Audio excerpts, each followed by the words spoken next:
السلام علیکم ورحمۃ اللہ وبرکاتہ۔ آج ہم آپ لوگوں کو ایک ایسی چیز بتائیں گے، ایک ایسا عمل بتائیں گے جس کو اگر آپ کر لیں گے، آپ کتنی ہی بڑی پریشانی میں کیوں نہ ہو، کتنی ہی بڑی مشکل میں کیوں نہ ہو، انشاءاللہ یہ چیز کرنے کے بعد میں، یہ عمل کرنے کے بعد میں، یہ کام کرنے کے بعد میں آپ کی تمام مشکلیں حل ہو جائیں گی۔ دوستو، یہ عمل کرنے میں بہت ہی چھوٹا ہے، کرنے میں بہت چھوٹا ہے، بس اس میں آپ کا نیت ہونی چاہیے، ارادہ ہونا چاہیے، کیونکہ حدیث پاک میں آتا ہے انما الاعمال بالنیات، عمل کا دار و مدار نیت پر ہے۔ اگر ہماری نیت درست ہوگی تو انشاءاللہ یہ عمل سے ہمیں بہت فائدہ ہوگا۔ ہم لوگ اکثر مشکلوں میں پھنس جاتے ہیں، یا کاروباری مشاغل ہوتے ہیں، یا زندگی میں تکلیفیں آ رہی ہوتی ہیں، پریشانیاں آ رہی ہوتی ہیں، یا ہمارا کوئی اپنا پریشانی میں ہوتا ہے، مشکل میں ہوتا ہے، تو ہم پریشان ہوتے ہیں، کیا کریں کیا کیا جائے، کچھ سمجھ نہیں آ رہے، یا کوئی بہت زیادہ بیمار ہے، تو ایسی صورت میں آپ لوگ اس عمل کو کر سکتے ہیں۔ اس عمل کو، وہ عمل کیا ہے وہ بتانے سے پہلے آپ کو ایک واقعہ سناتے ہیں۔ حضرت ابو ہریرہ رضی اللہ تعالیٰ عنہ کے پاس ایک شخص آئے، وہ کہنے لگے کہ اے صحابی رسول، میرا بیٹا سمندری جہاز سے واپس آ رہا تھا، اور تقریباً کئی روز ہو گئے، وہ اس کا ابھی تک نباتہ پتہ نہیں ہے، وہ لاپتہ ہو گیا ہے، اس کا کچھ خبر نہیں آئی ہے، آپ کچھ بتائیے ہم کیا کریں، ہم بہت پریشان ہیں۔ اس کے بعد حضرت ابو ہریرہ رضی اللہ تعالیٰ عنہ نے فرمایا کہ اے شخص، جاؤ اپنے گھر کی طرف جاؤ، اپنے گھر میں جاؤ، اور جا کر دیکھو گھر میں کوئی چیز ہو تو اس کو صدقہ کر دو۔ وہ کہنے لگا کہ اے صحابی رسول، میں تو غریب ہوں، میرے گھر میں کچھ بھی نہیں۔ تو حضرت ابو ہریرہ نے کہا کہ جاؤ اپنے گھر میں تلاش کرو، کچھ بھی ملے، جو بھی چیز ملے تم اس کو صدقہ کر دینا۔ وہ اپنے گھر میں جاتا ہے، بہت تلاش کرتا ہے، اپنی بیوی سے کہتا ہے کچھ ہے کہ نہیں، صحابی رسول نے ہم کو صدقہ کرنے کا حکم دیا ہے۔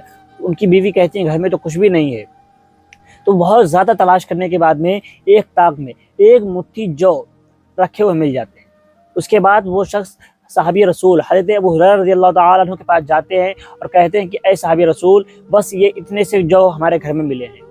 تو حضرت ابو ہریرہ کہتے ہیں کہ جاؤ ان کو صدقہ کر دو، اور وہ شخص اس کو صدقہ کر دیتا ہے، اور اس کے دوسرے ہی دن اس کا بیٹا واپس آ جاتا ہے، اور پھر وہ اپنے بیٹے کو لے کر حضرت ابو ہریرہ رضی اللہ تعالیٰ عنہ کی خدمت میں حاضر ہوتے ہیں۔ حضرت ابو ہریرہ پوچھتے ہیں کہ اے بیٹے، آخر کیا ماجرا ہوا، تمہارے ساتھ کیا واقعہ پیش آیا، بیان کرو۔ اس کے بعد ان کا بیٹا کہتا ہے کہ اے صحابی رسول، میں اب سے 7 روز پہلے نکلا تھا، میں اس جہاز سے واپس آ رہا تھا، لیکن میری کشتی بھنور میں پھنس گئی، بہت بڑے طوفان میں ہماری کشتی کو گھیر لیا۔ اس کے بعد وہاں پر بچنے کی کوئی امید نظر نہیں آ رہی تھی، صرف موت ہی موت نظر آ رہی تھی۔ لیکن پھر اچانک ہی کوئی ایسے شخص نمودار ہوا، کوئی شخص آیا جس نے ہمارے جہاز کو ساحل پر لگا دیا، یعنی دریا کے کنارے پہنچا دیا، اس سے ہم لوگوں کی جان بچ گئی۔ اس کے بعد صحابی رسول حضرت ابو ہریرہ نے پوچھا کہ اے شخص، یہ بتاؤ کہ تمہیں جو مدد کرنے والا آیا تھا وہ کس ٹائم پہ آیا، کس سمے آیا تھا؟ اس کے بعد اس کے بیٹے نے وہ سمے بتایا، اور پھر اس کے باپ سے پوچھا کہ تم نے صدقہ کس وقت کیا تھا؟ تب جب انہوں نے اپنا صدقہ کرنے کا وقت بتایا تو معلوم ہوا کہ جس وقت اس نے صدقہ کیا تھا اسی وقت اللہ نے اس آدمی کو اس کی مدد کے لیے بھیج دیا۔ دوستو، ہمیں بھی چاہیے کہ ہم جب بھی پریشانی میں آئیں، جب بھی مشکل میں آئیں، تو کچھ صدقہ کریں۔